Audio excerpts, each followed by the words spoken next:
375. God loves His creation.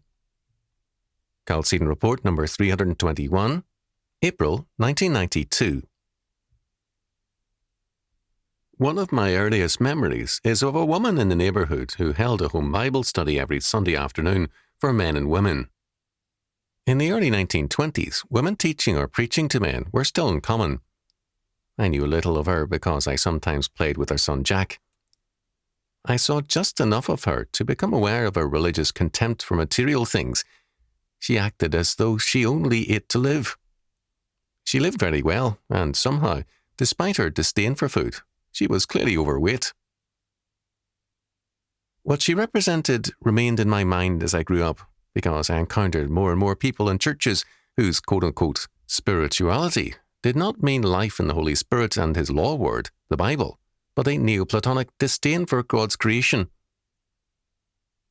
From my earliest years, because I read my Bible from cover to cover constantly, I learned that God rejoices in His creation and that we are to rejoice in it also. It is sin, not matter, that we must separate ourselves from. Genesis chapter 1 verse 31 tells us that God saw everything that He had made, and behold, it was very good.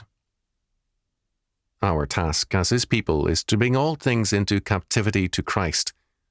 2 Corinthians chapter 10 verse 5, and to use all things to His glory, and to rejoice in His creation as He did. When the morning stars sang together, and all the sons of God shouted for joy. Job chapter 38 verse 7. God made us into physical beings, and we should be grateful for that fact and enjoy it. The final triumph in our salvation is the resurrection of the body. 1 Corinthians chapter 15 verses 35 to 37, and we shall live eternally as material creatures of God in a sin-free world. One of the charges made by the Pharisees against our Lord was because of His obvious relish for life, food and drink. The Son of Man came eating and drinking, and they say, Behold a man gluttonous and a wine-bibber. Matthew chapter 11 verse 19, Luke chapter 7 verse 34. Many texts speak with relish of God's presence in all creation. The voice of the Lord is upon the waters, the God of glory thundereth. The Lord is upon many waters. Psalm 29 verse 3. The new creation, which began with our Lord's resurrection, 1 Corinthians chapter 15 verse 20, continues with our regeneration. For, if any man be in Christ, he is a new creature, or a new creation. Old things are passed away. Behold, all things are become new. 2 Corinthians chapter 5 verse 17. With the new creation, we enjoy, free from all sin, our physical and spiritual lives in the Lord.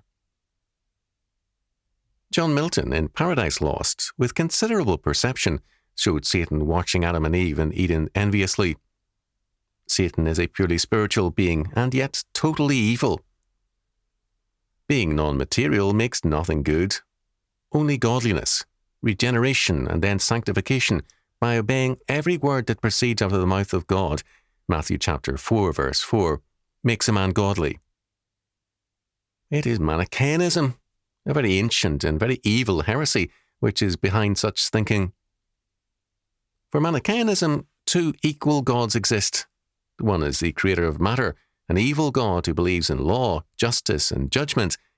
The good God created the spiritual realm and believes in love, not law.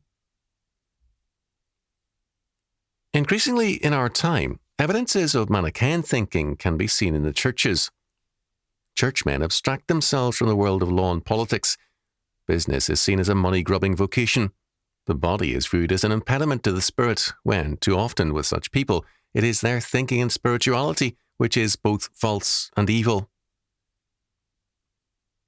Together with this false spirituality, there goes an idiotic perfectionism.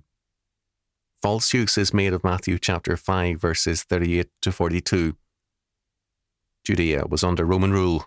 Many groups plotted rebellion, confident that God would miraculously deliver His chosen people. Roman law gave military and other officers the legal right to commandeer help in time of need and to assault, slap the offender and draft or compel him to transport supplies on order. Our Lord counselled compliance, not foolish resistance as a revolutionist advocated.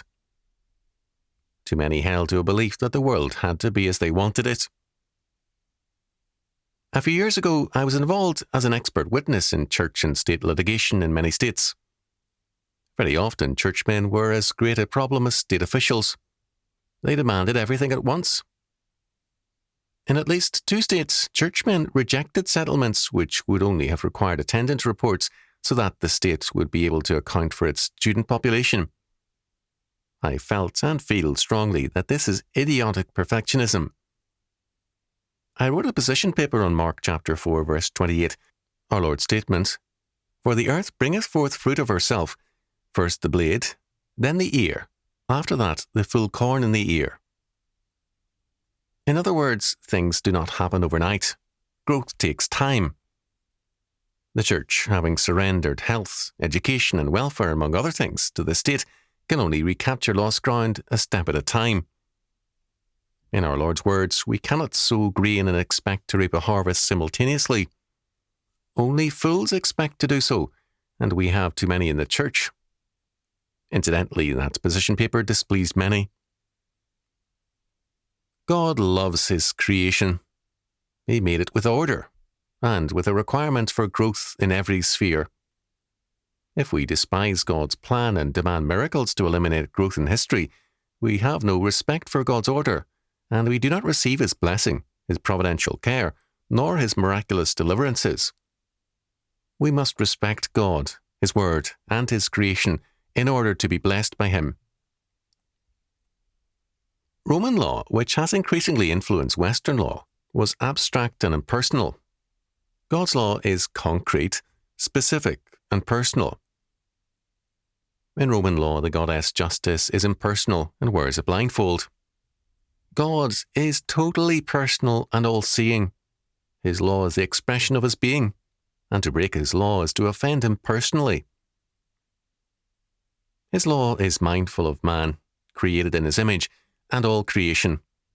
It deals with sanitation, weights and measures, diet, and more. The only true ecology is a biblical one.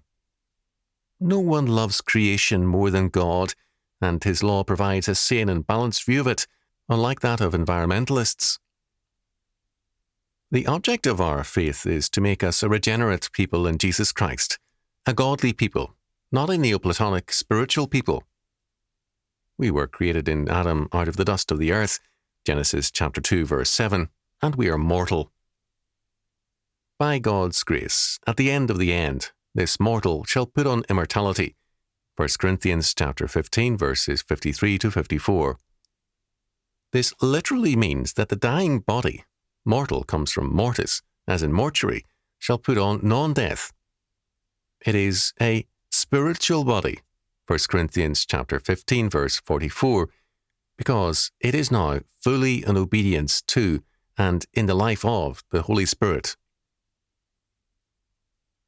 God loves His creation. We must love it also, as we love Him who made it.